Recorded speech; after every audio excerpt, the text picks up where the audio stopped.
আপনার আব্বাকে কবর দেওয়া আছে, আপনার ভাইকে কবর দেওয়া আছে।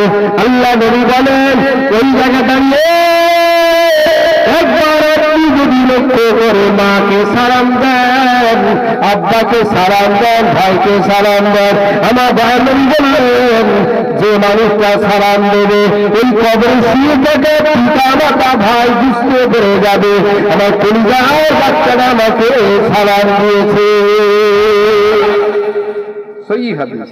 কানা ইয়ারিফু ফিদ দুনিয়া, দুনিয়ায় যদি আপনাকে চিনে থাকে, কবরের কাছে যখন গিয়ে সালাম দেবেন সঙ্গে সঙ্গে আপনার মায়ের রূহটা ইল্লিনে আছে, সিজ্জিনে আছে, যেখানেই থাক ঝট করে এক পলকে আল্লাহ বলবে যাও যাও যাও, ও সেই ছোট ছেলেটা কবরের কাছে আছে, রুট এক্ষুনি পাঠিয়ে দাও, একটু মায়ের রুর সঙ্গে বাচ্চা রুর কানেকশন হবে।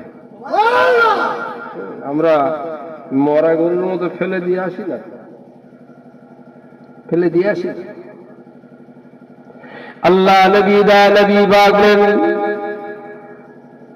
ও দুনিয়ার মেরে মুসলমান মেরা ভাইরা, যারা আপনার বেকাল হয়ে গেলাম বেকাল হয়ে যায়, পৃথিবীর জমিন থেকে যখন চলে যাবে মনে করো না তাদের সঙ্গে তোমার তাল্লুকটা শেষ হয়ে গেছে। فإذا لحقه من آب أو آخ أو صديق كان خير من الدنيا ما فيها। আল্লাহ নবী বললেন ও ছেলেরা, তোমার আব্বা, তোমার আম্মা, তোমার ভাই, তোমার বোন যারা কবরে চলে গেছে তাদের জন্য একটু সওয়াবে সারি করো, একটু দোয়া খায়ের করো, মাগফিরাতের দোয়া চাও। আল্লাহ নবী বললেন এই দোয়া যখন তাদের জন্য চাওয়া হবে, আল্লাহর ফেরেশতারা যখন তার কবরে পৌঁছে দেওয়া হবে, আপনার পিতা কবর তিনি চিৎকার করে বলবে আল্লাহ পৃথিবীর জমিন থেকে কলিজার বাচ্চারা আমার কবরের জমিনে উত্তম সম্পদ পাঠিয়ে দিয়েছে। সুবহানাল্লাহ। কানা খায়রুম মিনাদ দুনিয়া ওয়া মা ফিহা, পৃথিবীতে যত সম্পদ আছে সব সম্পদের থেকে উত্তম সম্পদ আমার বাচ্চা আমার কবরে পাঠিয়ে দিয়েছে।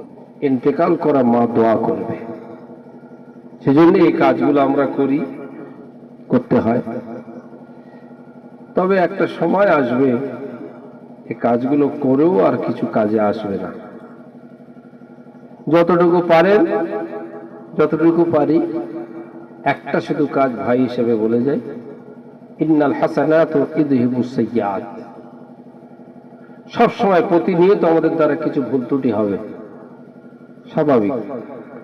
একটা ভুল হওয়ার পরে চেষ্টা করবেন ওই ভুলটা চাপা দেওয়ার জন্য একটা কিছু ভালো কাজ করে দেবে। একটা ভুল হয়ে যাবে, একটা কিছু ভালো কাজ করবে। ভুল হবে চলতে ফিরতে উঠতে বসতে, একটা করে ভুলের জন্য একটা করে ভালো, একটা করে ভুল হবে একটা ভালো দিয়ে চাপা দেবে, একটা ভুল হবে একটা ভালো দিয়ে চাপা দেবে। এইভাবে চলতে থাক জীবন।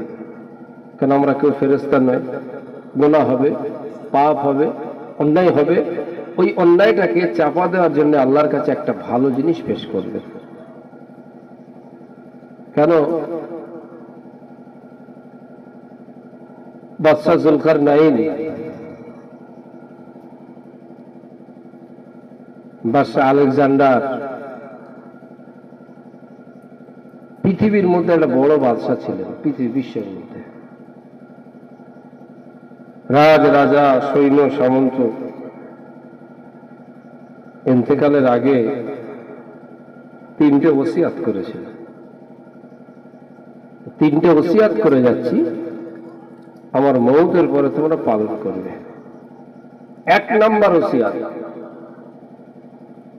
আমার ইন্তেকালের পর আমার লাশটা যখন কবরে নিয়ে যাবে, কোনো ছেলেরা কাঁধে নেবে না, কোনো আলেম হাফেজ কাঁধে নেবে না, আমার লাশ কাঁধে নেবে। আমি যেহেতু বিশ্বের বড় একজন বাদশা ছিলাম, বিশ্বের বড় বড় 4 জন ডাক্তার আমার লাশ কাঁধে নেবে। আব্বাজান আপনি কি বলছেন বাদশা? হ্যাঁ, এটা আমার অর্ডার, ফরমান লেখো। আলেম হাফেজ ছেলে পুলে নাতি পোতা কেউ না, পৃথিবীর মধ্যে সব থেকে বড় 4 জন নাম করা ডাক্তার আমার লাশ কাঁধে নেবে। লেখো। 2 নাম্বার, সুন্দর করে আমার কাফন পরাবে, আমার কাফনটা খুব সুন্দর করে পরাবে, আর হাত দুটো কাফনের বাইরে থাকবে, কাফনের ভিতরে মুড়বে না। বলে হুজুর এটা কি সম্ভব? এটা আমার অর্ডার। 3 নাম্বার, আমি যখন ইন্তেকাল হয়ে যাব ওই দিনে আমার রাজকোষে আমার কাছে যে পয়সাগুলো থাকবে ওটা গাঁটরি বেঁধে আমার খাটিয়া দিয়ে দেবে,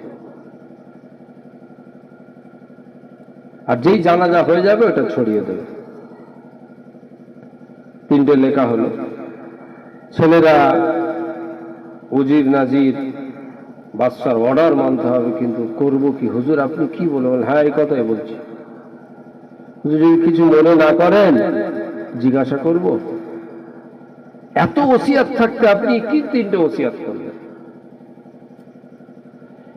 1 নম্বরে বাদশা আলেকজান্ডার বলে দিলেন, ও দুনিয়ার মানুষেরা, সবাই জেনেছিল আমি একজন বিশ্ব বিজয়ী বীর বাদশা। পৃথিবীর জমিনে এমন কোন ডাক্তার নাই, বড় বড় ডাক্তার, বড় বড় কবিরাজ আমার চিকিৎসা করেন। আমার জানাজার খাটিয়ার পৃথিবীর 4 জন সব থেকে বড় ডাক্তার কাঁধে নিয়ে যাবে। বাদশা দুনিয়ার জন্য প্রমাণ করে যাবে কোন ডাক্তার মানুষকে বাঁচাতে পারে না। প্রমাণ করে দুনিয়ায় দেখো, এদের তো পয়সা দিয়ে পুষেছিল, বড় ডাক্তার, বড় ডাক্তার, বড় ডাক্তার। ওরা ডাক্তার বিশ্বের বড় মানুষকে রোগ ভালো করে। বড় ডাক্তার আমার লাশ কাঁধে নিয়ে প্রমাণ করুক যে ওদের কোনো ক্ষমতা নেই। বলছে আমি বাদশা যাব না, সুন্দর করে কাফন করে জানাজা হবে।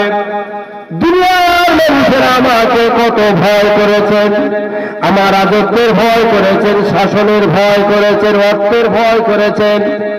বীর পালোয়ান হলো বাদশা আলেকজান্ডার। দুনিয়ার মানুষরা একবার প্রমাণ করে দিয়ে যাবে, না না দুনিয়ার মানুষেরা দেখে নাও, দেখে নাও, এসব পৃথিবীর খেলা। এসেছিলাম খালি হাতে, চলে যাব খালি হাতে। হাত দুখানা ভিখারির মতো ঝুলিয়ে ঝুলিয়ে আল্লাহ দরবারে যেতে চায়। আর 3 নম্বরে যেটুকু আছে ছড়িয়ে দাও, মানুষ জেনে যাক। যত কোটি রোজগার করো নিয়ে যাওয়া যাবে না। কথা বলছেন। সেজন্য আল্লাহ আমাদের সময়ের কসম খেয়েছেন ভাই, ওয়াল আসর। যে কজন বসে আছি আমাদের সময়ের কসম, সময়ের মূল্যটা দিতে হবে। প্রতি সেকেন্ডে এই সময়টা আমাদের থেকে ধ্বংস হয়ে যাচ্ছে। এই সময়টা ধ্বংস হয়ে জমা হচ্ছে, ধ্বংস হয়ে জমা হচ্ছে আইসক্রিমের মতো। আল হায়াত মিসলু কাসালজ, এই জীবনটা হলো আইসক্রিম। এত বড় আইসক্রিম রেখে দেবেন, 1 ঘন্টা পরে এতটুকু হয়ে যাবে, 2 ঘন্টা পরে এতটুকু, 3 ঘন্টা বাদে 4 ঘন্টা পুরো পানি। প্রতিটা সেকেন্ড আমাদের জীবনের উপর ক্ষয়ে যাচ্ছে, এক জায়গায় জমা হচ্ছে পানি আকারে। অর্থাৎ সেই জমাকৃত হায়াতটা আল্লাহর কাছে জমা হচ্ছে, পেশ হচ্ছে। প্রতিটা সেকেন্ড আপনার কিভাবে কাটছে, প্রতিটা সেকেন্ড আপনার কিভাবে কাটছে, আর সেই সেকেন্ডটা কিন্তু আপনার জীবন থেকে মাইনাস হচ্ছে। এই জন্য আমাদের হায়াত বাড়ে না, সবসময় হায়াত কমে, হায়াত কমে। চির সত্য হলো মউত, না হলে রসুল আজব ফিরে পেতাম। রসুল নিজে মউতের কষ্ট, বাচ্চাদের কষ্ট, সাহাবাদের হায়াত, সাহাবাদের মউত সব চোখে দেখেছেন। তামাম আম্বিয়া কেরাম সাল্লাল্লাহু আলাইহি দেখেছেন, আমরাও দেখছি।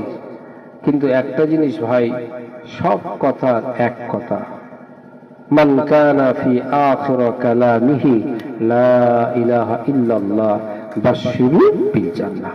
আপনার টোটাল 60 বছর, 70 বছর, 80 বছরের এই জীবন, এই টোটাল জীবনটার মান নির্ণয় হবে মউতের ওই 30টা সেকেন্ডে। মউতের 30টা সেকেন্ডে আপনার টোটাল জীবনের মান নির্ণয় হবে আপনি কে।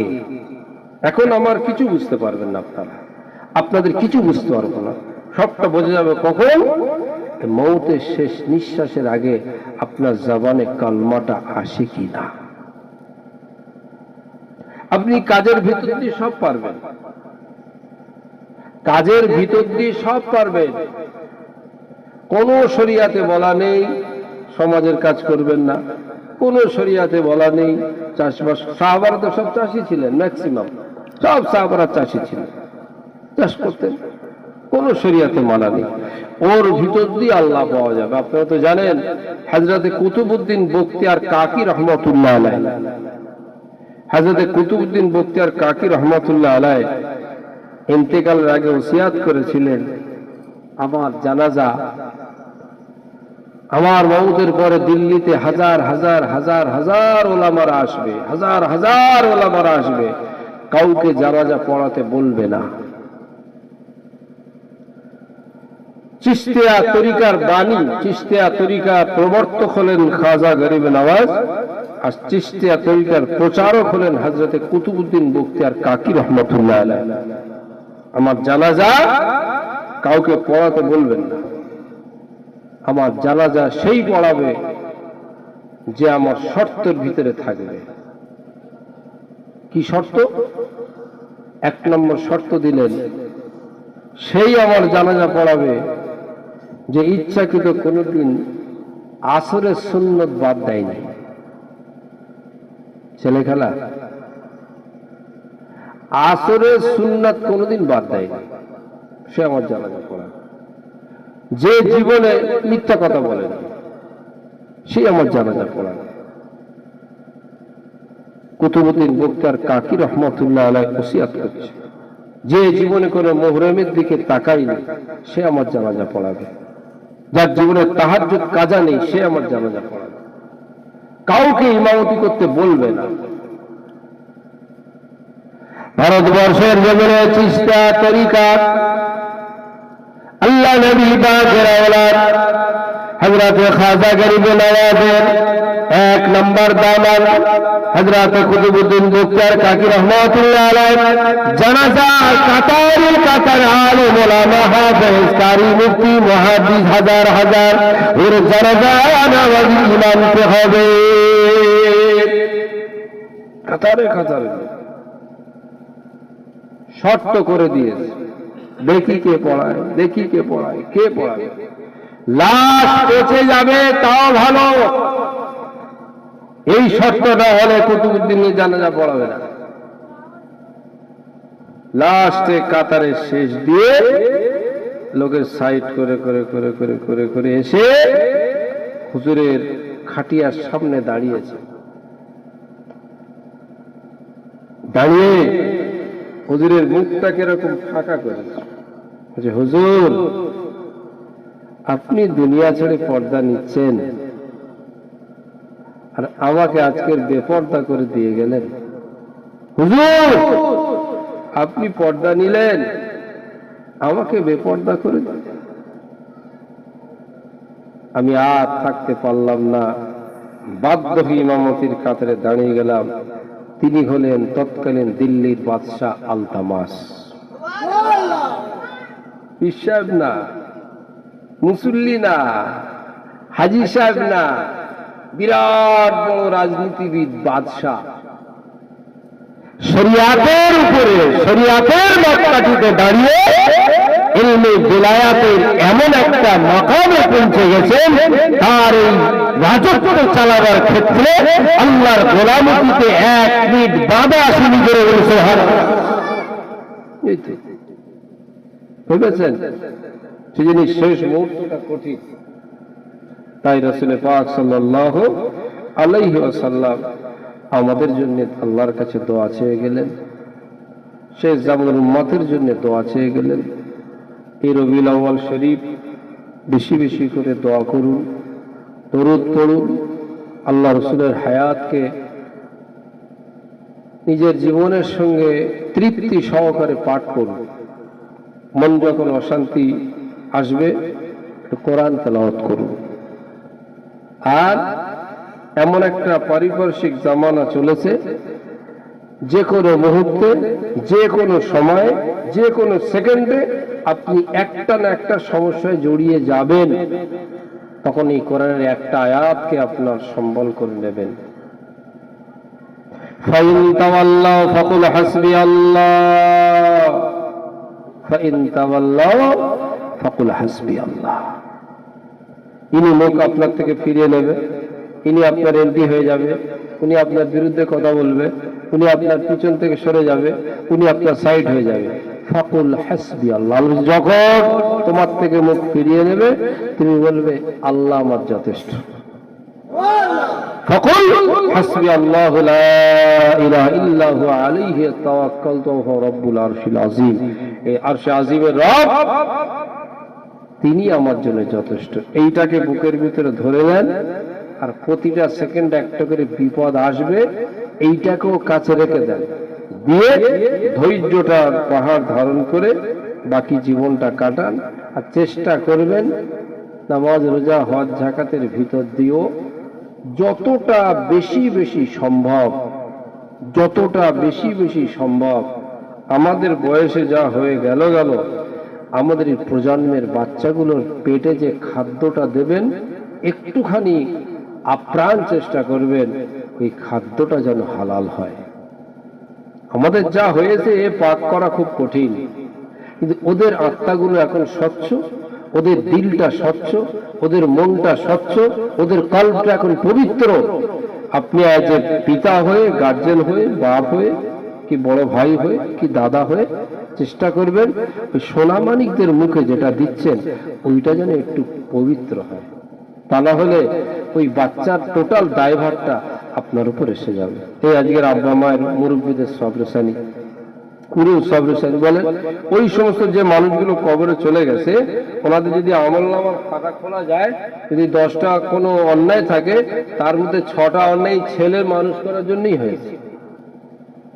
10টা যদি অন্যায় থাকে তার 5টা অন্যায় সন্তান মানুষ করার জন্যই বাপেদের হয়ে থাকে, সন্তান মানুষ করার জন্যই হয়ে থাকে। আর সেই পিতা ইন্তেকালের পরে আল্লাহ রসুল বললেন, ছেলে তুমি 4টে কাজ করবে। 1 নম্বর বাপের কাফন পরাবে, 2 নম্বর বাপের দেনা থাকলে মিটিয়ে দেবে, 3 নম্বর বাপের যদি কোনো বন্ধু থাকে তার সঙ্গে ভালো ব্যবহার করবে, আর সব সময় অন্তত একটা সন্তান হয়ে বলবে আল্লাহ আমার আব্বাকে মাফ করে দেন, আমার আম্মাকে মাফ করে দেন। আমি বাকি বললে আমার কথা বাদ দেন, আপনি ছেলে যে অবস্থায় থাকেন না কেন যখনই বলে আল্লাহ আমার আব্বাকে মাফ করে দেন, আমার আল্লাহকে মাফ করে দেন, একটা বারের কথা আপনার বিফলে যাবে না। এগুলো আমাদের হিসেব থাকে না, খেয়াল থাকে না। তাই আল্লাহ পাক আর একটা কথা বলে রাখি, ইয়াউমা ইয়াফিরুল মারউ মিন আখিহি ওয়া উম্মিহি ওয়া আবিহি ওয়া বানিহি ওয়া সাহিবাতিহি। কিয়ামতের মাঠে বাপ ছেলেকে চিনতে পারবে না, ছেলে বাপকে চিনতে পারবে না, সব তফাৎ হয়ে যাবে। তবে এটা মাথায় ভালো করে দেখে নেন, ওয়া আলহাকনা বিহিম যুররিয়াতিহিম, যদি আপনার বাপ আর সত্যি আপনি তার যোগ্য সন্তান হন, কিয়ামতে আপনারা বাপ বেটায় পিতা পুত্র পালাবেন না, বরং গলায় গলায় মিল হয়ে যাবেন।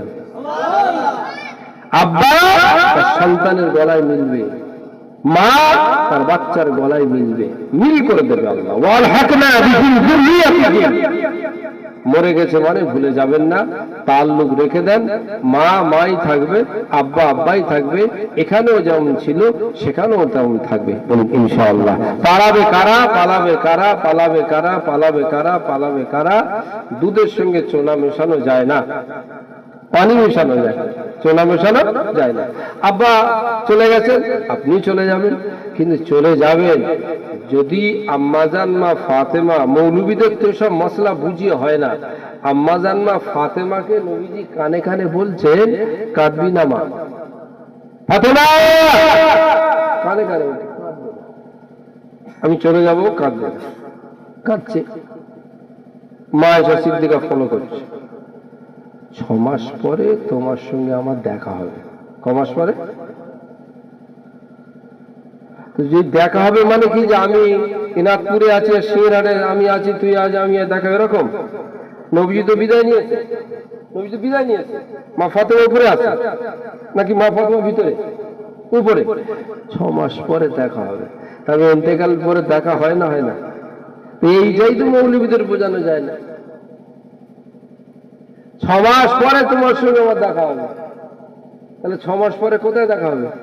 ঘরে ঘরে ঠিক 6 মাস পরে মা আম্মাজান আর ফাতেমা ইন্তেকাল হয়েই বাপ বেটি এক জায়গায় হয়ে গেছে। তাহলে মরার পরে এক জায়গায় হওয়া যায় না? এই মশলাগুলোই বোঝানো যায় না, তো কি করবো বলুন? ইন্তেকাল হয়েছে মানে শেষ। হুজুর তো একেবারে শেষ সময়ে এত বড় মশলা একটা আমাদের শিখে গেলেন যে মরার পরে দেখা হয়, মরার পরে মিল হয়, মরার পরে এক জায়গা হয়। সেটাই হুজুর প্রমাণ করে গেলেন বেটিকে বলে, মা কাঁদবি না, 6 মাস পরে আমার সঙ্গে দেখা হবে। এ শুধু সান্ত্বনা নয়, এটা বাস্তব, নবীর কথাটাই বাস্তব। এই হাদিস থেকে ফতোয়া কি হবে? হাদিস থেকে ফতোয়া হলো মরার পরে আপনার মাও মরেছে, আপনিও মরবেন, গিয়ে এক জায়গা হবে। এই বিশ্বাসটা রাখুন আর এক আকীদার উপরে থাকুন। যত দিন যাবে আকীদা বাড়বে, ফেরকা বাড়বে। এই ভারতের মাটিতে খাজা বাবার দল ছাড়া কোনো দল নেই। কেউ যদি বলে সে মিথ্যা কথা বলে, সে মিথ্যাবাদী, ধোঁকাবাজ। এই ভারত মানে খাজা বাবা, ভারত মানে মঈনুদ্দিন চিশতি, ভারত মানে চিশতিয়া তরিকা, ভারত মানে কুতুবুদ্দিন বখতিয়ার কাকি, ভারত মানে নিজামুদ্দিন আউলিয়া, ভারত মানে শাহ ফরদুদ্দিন গঞ্জ সাকার, ভারত মানে বু আলী শাহ কালান্দার, ভারত মানে ইসমাইল চেরাগ দেহলভি, ভারত মানে শাহ ওলি। এই তো ভারত। বাকি তো এখন সব নতুন নতুন নতুন নতুন বেরুচ্চা ছেলেরা বাপ বাপ বাপ বাপ দৌড়াচ্ছে। এই ভারত মানে চিশতিয়া, এই ভারত মানে পীরের তরিকা, এই ভারত মানে পীরদের দৌর, এই ভারত মানে আল্লাহর ওলিদের কশফ কারামত। এছাড়া ভারত আর কিছু নেই ভারতের ইতিহাসে। কথা বলছেন? সেই নতুন নতুন যায় আসুক, মূল যেটা আদি যেটা, সেই আদি আকীদার উপরে আমরা থাকবো। বলুন ইনশাআল্লাহ। আল্লাহ পাক আমাদের সকলকে তৌফিক দেন, সন্তানের নেক নিয়তকে কবুল করেন।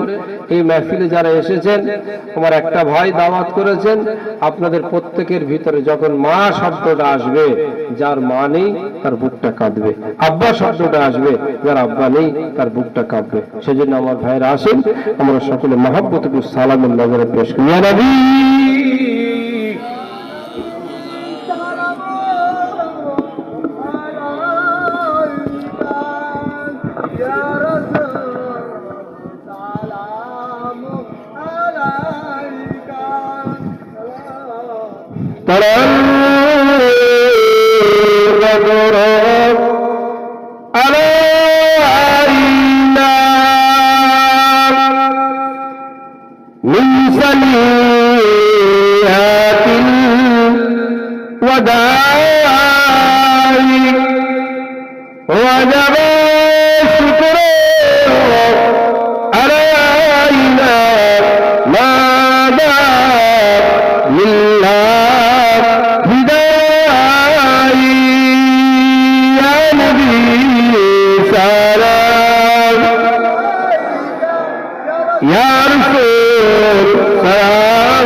আলাইকা সালাওয়াতুল্লাহ।